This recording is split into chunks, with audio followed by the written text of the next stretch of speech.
Welcome back to Your Story Medicine. Today I am with Jasmine Joy.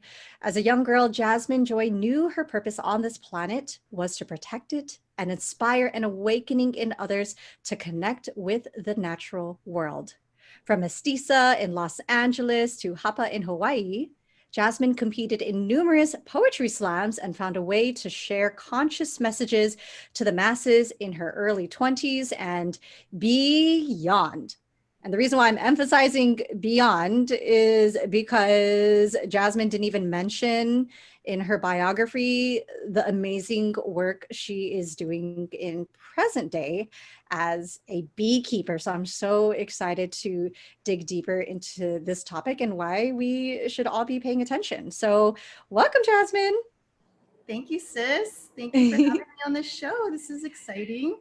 Yes. So, with all of the traveling that you've done, tell us where is it that you're currently at? And also, in your own words, how would you describe your medicine? Currently, I live in Pololo Valley, which is in Honolulu on the island of Oahu, in the most isolated archipelago in the world of Hawaii. And my medicine throughout my life, there are three main medicines that I have. Nature, as my muse, has always been my medicine since I was a little girl. And art, and specifically in art, would be poetry, and that's writing and performing, and dance as well.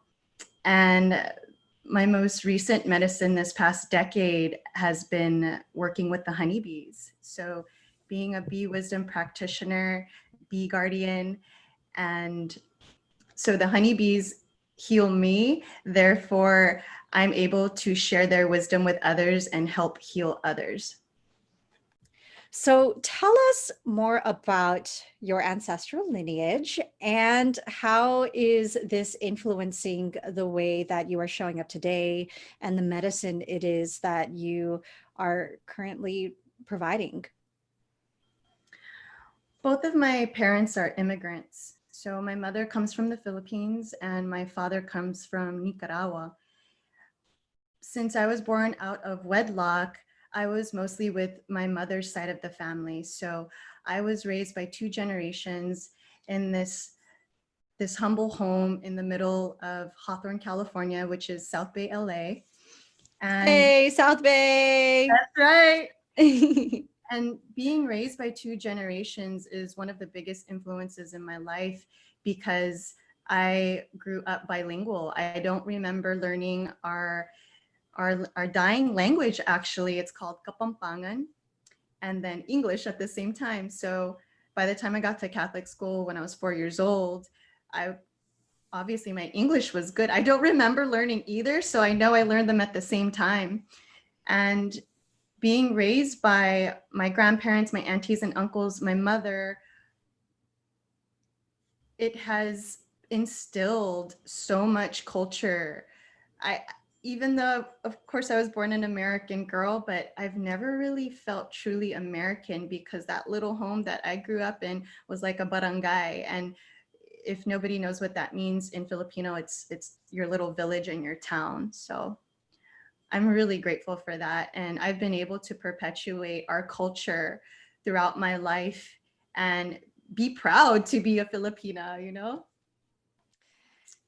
And of somebody who has navigated between more than one culture. I think that's a common experience for any of us who are children of immigrants or descendants of immigrants or just people who had a strong connection to the earth. I feel like our generation right now is feeling this hunger to reconnect. I love being here in Long Beach, California. I love the diversity, and also I feel like it's important for us to acknowledge the grief that has come with many of us who are disconnected from our roots. I feel like growing up here in the United States is so much about like out with the old and in with the new, and there isn't as much emphasis on the preservation of our cultural lineages and our spiritual practices. So I just had to voice that. Yes, but but I love how you say that growing up in Hawthorne felt like you were growing up in the, what is it called? barangay. Barangay. Yeah. Yeah, it was.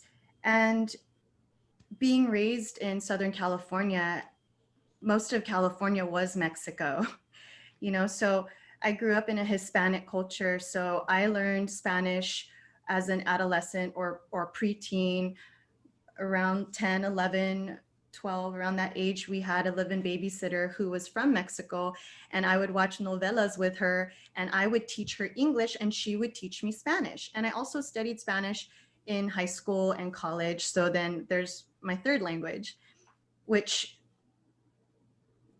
I've been to Nicaragua as well to immerse myself into that side of my lineage. And the Spanish is a little bit different from Mexico, or like growing up as like speaking more like a Chicana in Southern California. When I got to Nicaragua, instead of like, hey, vato, where there's like, hey, chavalo, chavala. And I'm like, oh, I've never really heard that word, but it's really beautiful to I've been to the Philippines as well, and to visit where my parents are from, and feel the soil and smell the air that they grew up in is really, it can be intense, but also very beautiful at the same time. Yeah, well, okay. Funny side story. When I went to Peru, I used my Latin Spanish phrase book and I got sick because of the altitude. And I went to the pharmacy and I was like, yo soy embarazado. Like in my guidebook, I don't, in my guidebook, it said that it that, I was sick, but instead they're like, oh, okay, like, do you need the pill? I was like, yeah, I need a pill. I need like a cold pill. Anyways, yeah, this is where you also learn that one language, just because you speak a language doesn't mean that it's going to be translated the same in another country. That's funny. Okay, so your mother's from the Philippines and your father is from Nicaragua, and you were born and raised in Southern California. What led you to Hawaii? I came here in like 2004. That wasn't the first time. 99, my auntie got married here. And I didn't feel the connection yet. There was a lot of spiritual growth that needed to happen for me to really feel that a belonging here. And I came here with a friend and her family in the summer of like 2004. And excuse me, my friend that I came with, she's Filipina, and her and we just like took the bus, went to Sandy's. It's a beach here where like all the locals hang out, and it's known for the most neck and spinal injuries in the world because the shore break is so gnarly.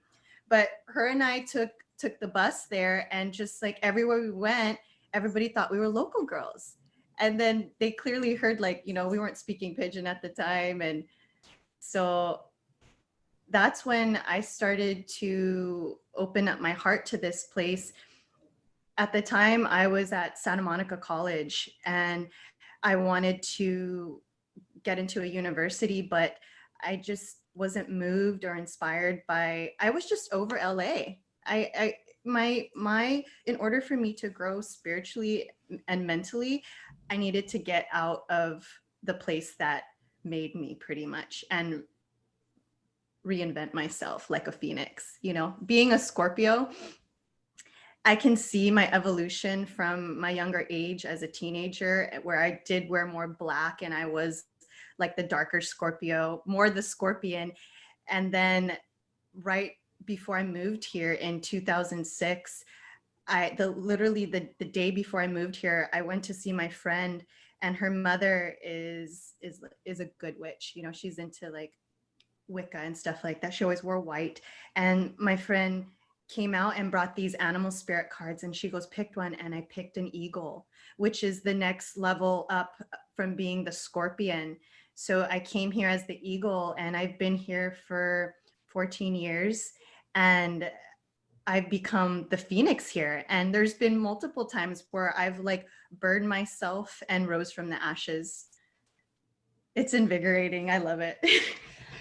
So you're somebody who grew up in the city. I'm in the South Bay as well, and I feel like whenever we see a beehive, our our response is to call the exterminator and get rid of it. And even hearing you, just seeing your reaction to that is like, whoa, have we forgotten our own connection to the bees and why they are so important? And so I want to know, how is it that you even felt called to this path of becoming a beekeeper? Is this something that was within your own lineage, or like what was that spark for you?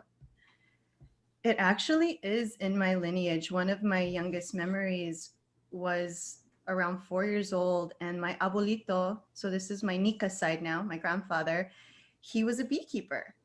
And he was living in Temecula at the time, and he looked like an astronaut. He had the whole white suit on. He took me to the bottom of a grassy hill and left me there.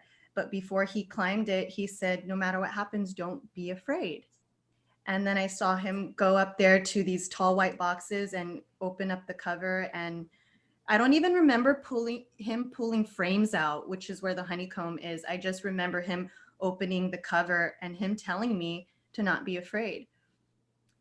The thing is, I disowned my father at 8 years old.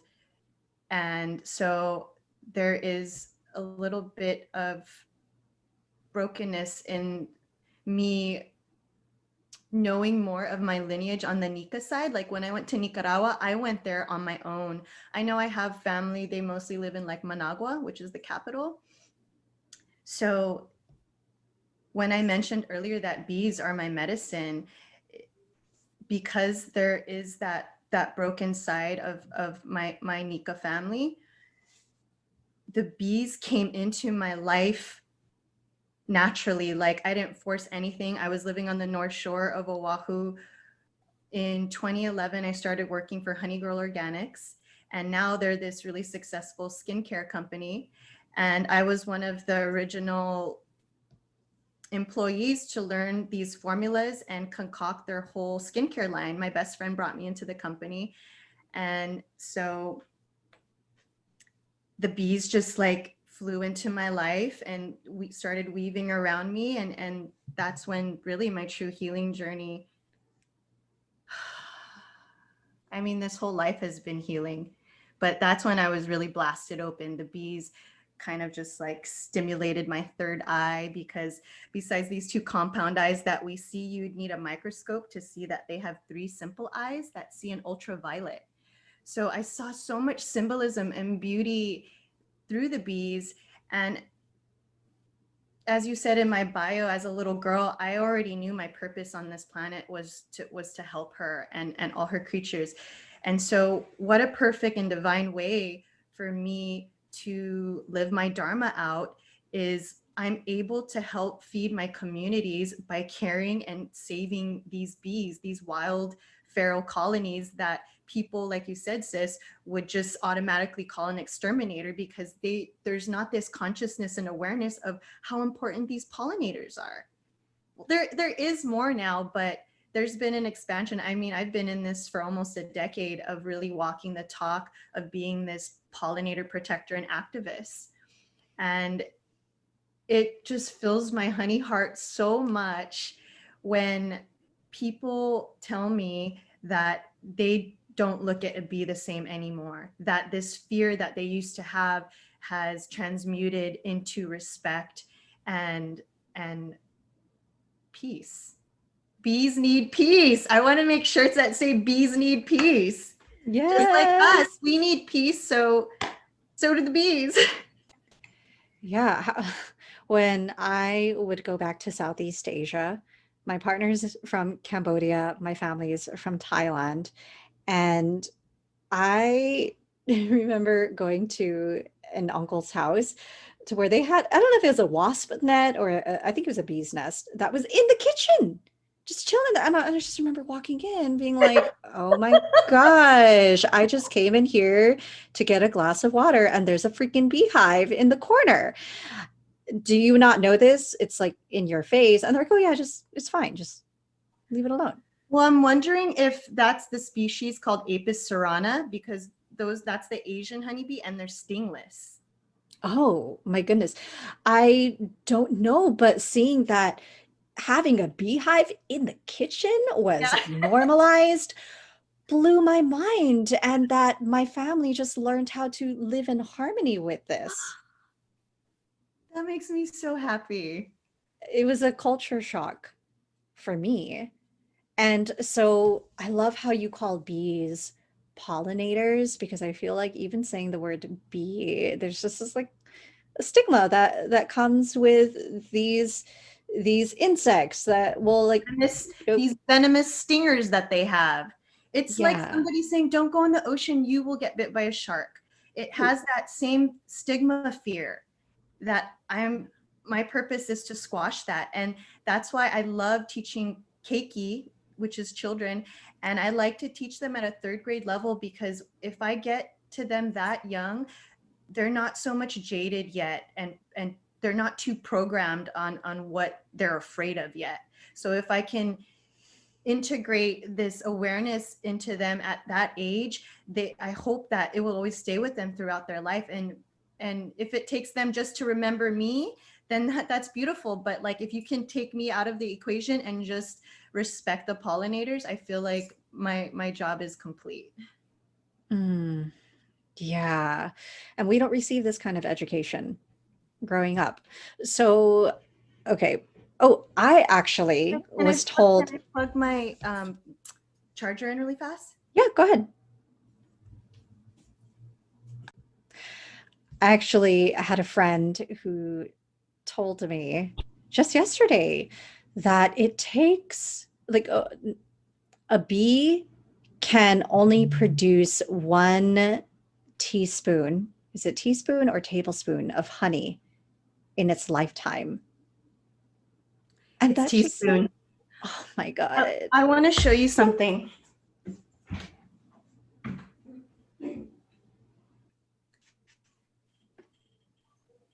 Can you see that, June? Yeah. So tell us what it is. So my bee sister in Texas, she makes this beautiful jewelry. Her Instagram is Love Be Amore, I'm pretty sure. But I love the way she's raising awareness by making these beautiful honey amulets. This is what one honeybee makes in her lifetime. By the way, all the females in the hive are the ones who do all the work and make the honey. And so this is a 12th of a teaspoon, I think, 7 drops of honey. And in the hot season, which we're just coming out of here in Hawaii, a honeybee will only live for 6 weeks. Oh, oh Yeah. my gosh. Oh, okay. So, with the political climate and what's happening specifically around racial and economic injustice, I just got to go there. Like why should us caring about the bees be a priority?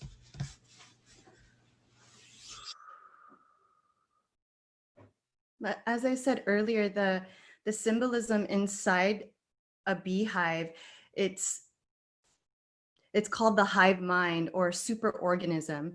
So when I teach kids, to explain what superorganism is, I tell them it's like having superpowers, because if everybody has a role and does their best, that's where the superpowers can happen, because as a team, as a community, as a tribe, doing these beautiful things together.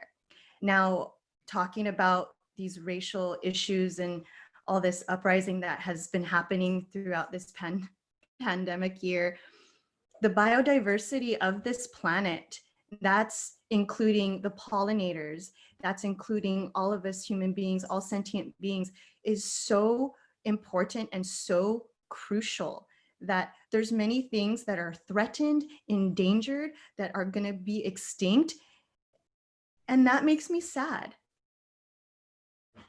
And that's why I do what I do and I be what I be. Hey. But what you were saying, June, is like, why is this important? Don't people need to eat?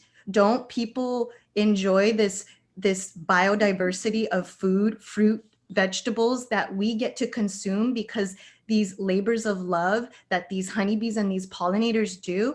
I question myself, do these honeybees know that they're feeding us? I question that all the time. I look at them, I talk to them, and I say, sweet bees, thank you so much. Do you really know how much you're feeding the world? And then their life is that short.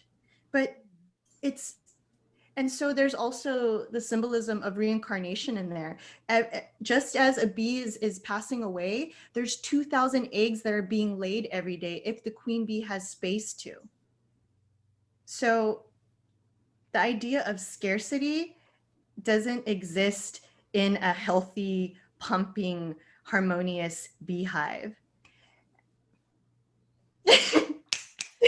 Mic drop. Okay, so then what would you say to us city dwellers, or those who have been so disconnected from the natural world, about how it is that we can start showing deeper reverence for the pollinators, especially if we see them in our own neighborhood? The city bumpkins can grow pollinator-friendly gardens. Get rid of your lawns and grow some gardens, pesticide-free, heirloom seeds, organic. If people want suggestions, there's Botanical Interest. They're out of Colorado. They're wonderful. They donate about 400, 500 packets of seeds to me every year for my keiki program when I teach the kids. There's so, you guys are on the mainland. There's so many places. Support local before you support global. If you're not helping your community where you're at and doing the inner work, how can you help the world if you're not the medicine of where you're at in your own proximity? Yes, I feel like so many of us tend to get wrapped up in how is it that I can change this larger system, and yet sometimes it can be as small as being able to grow a garden that is bee friendly. And that's not essentially, that's not small, that's big. One of the ancestors I am constantly calling in is Grace Lee Boggs. If you're not familiar with her work, there's a documentary about her life called I think it's called The American Revolutionary. But it wasn't until her years as an elder where she started encouraging people to participate in community gardens and saw that as a radical act. This is our contribution of activism. One of the most radical things we can do in these times is stay put. Mm. If the grass is greener on the other side, how is it that we can water our lawns to grow to grow the resources it is that we feel is lacking in our communities? And what's even crazier about that is that people are starting their own businesses as a result. Yeah. We're going back to the ways of being able to trade for our goods and our services. Oh, you got a zucchini? Well, I got a persimmon growing here. Let's trade. It's so beautiful. Yeah, it really is. Getting back to the roots. That's how we can really claim our sovereignty, is by growing our own food. Not this convenient plastic wrapped food that we just go buy in the store? How about getting to know your farmers? How about if you don't have your own farm or a land big enough to grow food, how about volunteering at a local farm? How about help volunteering with a local beekeeper? I'm excited to say that next year I'll be launching my first cohort of an ethical beekeeping course because it's so needed. I constantly get hit up for mentorship, and I have this wonderful team of apprentices right now, like 2 full-time. I have 2 full leads and 3 part-time, so I can't take any more on. And one has stepped up and said she wants to lead my volunteer program. So I'm like, cool, because people constantly want to volunteer. So as I'm launch my first cohort next year of Beelieve University, one of my intern apprentices will also be leading and organizing volunteer groups. So there, I know if we can all come together, if people can just open their eyes and their hearts and feel more. And that's I that's one thing for sure I've noticed out of this pandemic is people have had no choice but to learn how to express themselves. I don't think you and I have problems with that. We're very strong when it comes to expressing ourselves. I know you and I don't have problems with expressing ourselves, but there are a lot of people that do, that have had these closed throat chakras. And men, a lot of men this year have become more balanced with their feminine side as well, because they've been forced to express their emotions and learn this sort of emotional maturity. That whole, just those 2 words together has been a consciousness that I've noticed in the last couple years. Nobody used to talk about emotional maturity, you know, because the world's ready for it. This last decade, it's just been climbing like this of people awakening to the spirit realm, or having faith beyond religion, and just understanding that we are all miracles of God. Yes. And I feel like for the work that you are doing as a beekeeper, to be able to cultivate such a loving relationship with this being that has been so stigmatized, like I can only imagine how much that opens up your heart to even find compassion for people in our society who are called toxic, or when really we just know that it's just unresolved trauma, right? But I Yeah. mean, sometimes it's easier to work with plants and insects and animals than it I is agree. I agree so much. okay, so tell us about what is it that you are doing, especially as a small business owner, as a beekeeper, to stay grounded in these times of change? And also, what is it that you've learned to release? Gratitude is an attitude of ascension that I practice on the daily. And so, I get triggered sometimes too. And even through all the work I've done in my life, even if it's just a little trigger, but I'm aware of it, and I let it come in through my emotions, and then my emotions will pass. These so community, just all the work I do in service for the community keeps me grounded. It keeps me rooted. It keeps me woven into the reality of it all. So through this pandemic, instead of, and we're both writers.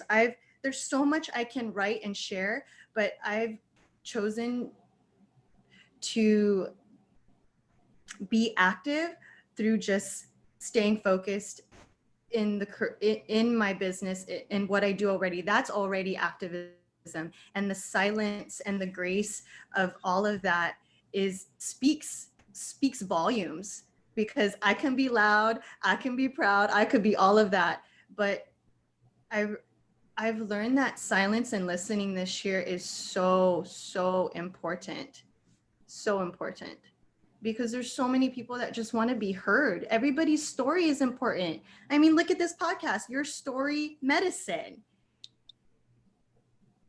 Yeah.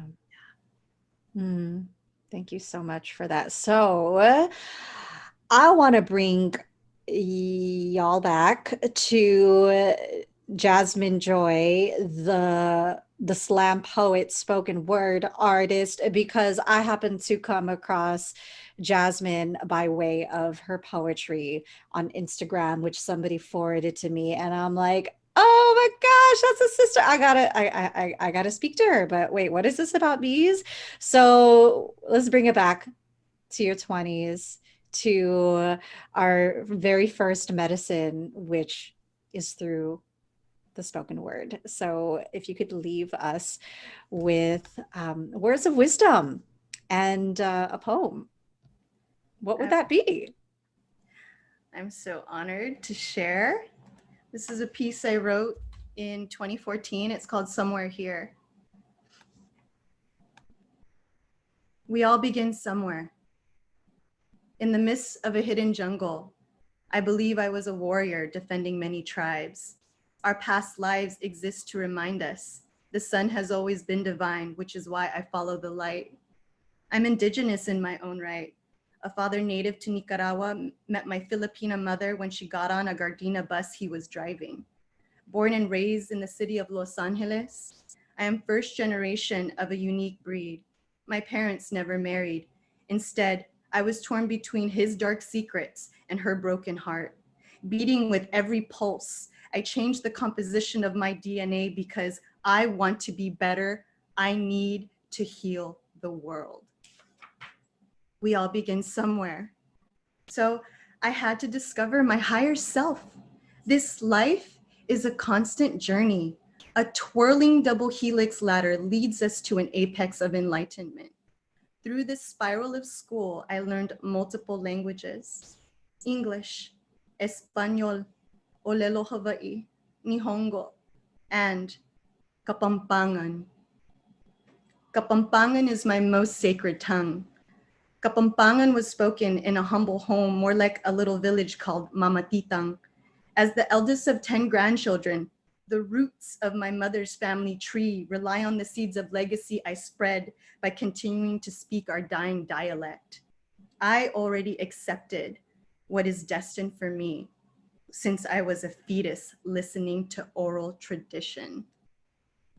We all begin somewhere. Suddenly, miracles happen. Moments turn into memories.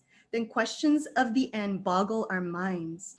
Everything I know and will acquire fills my open cookie jar of wisdom.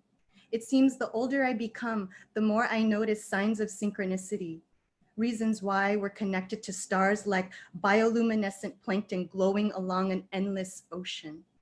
I am a reflection of my environment, shining as bright as a full moon rise and every phase it has risen from.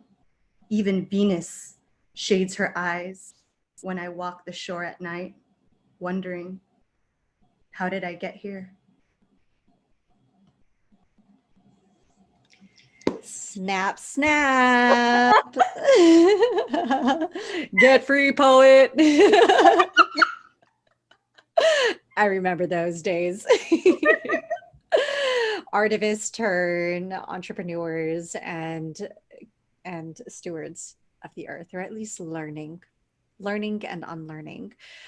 So Jasmine Joy, if I have one more question, if you could envision yourself as a future ancestor speaking to that younger version of yourself who was still discovering what her medicine was, what is it you would say to her?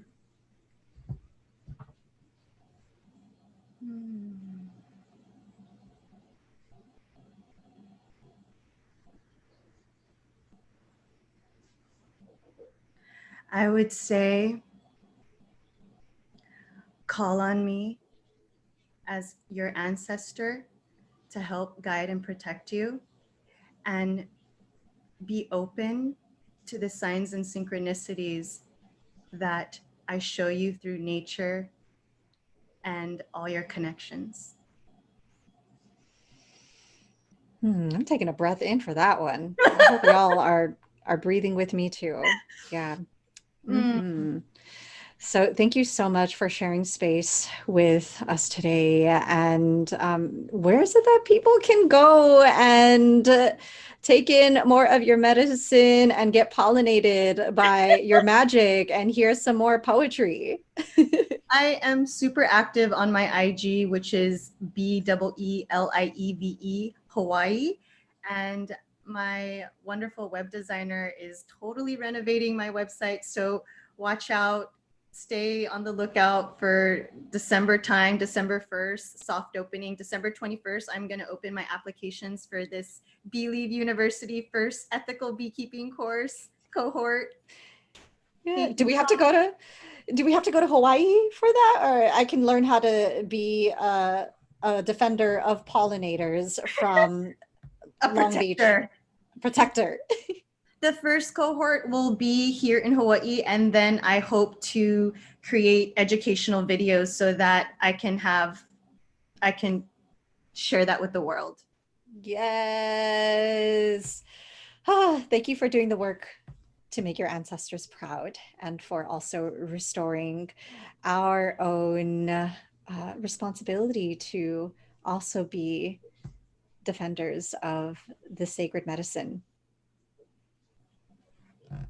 Thank you for holding such amazing space for women of color and all everybody. Thank you, sister, because we need this. We need this. This is the medicine to share this connection and our gifts and our stories. You are so loved. Yes. Your Store Medicine. And we go so much further together. Y'all go to the website to check out the show notes in case you weren't able to write down anything of what it is we said, because I'm here to spoil and love up on y'all and to also help you reclaim and to remember.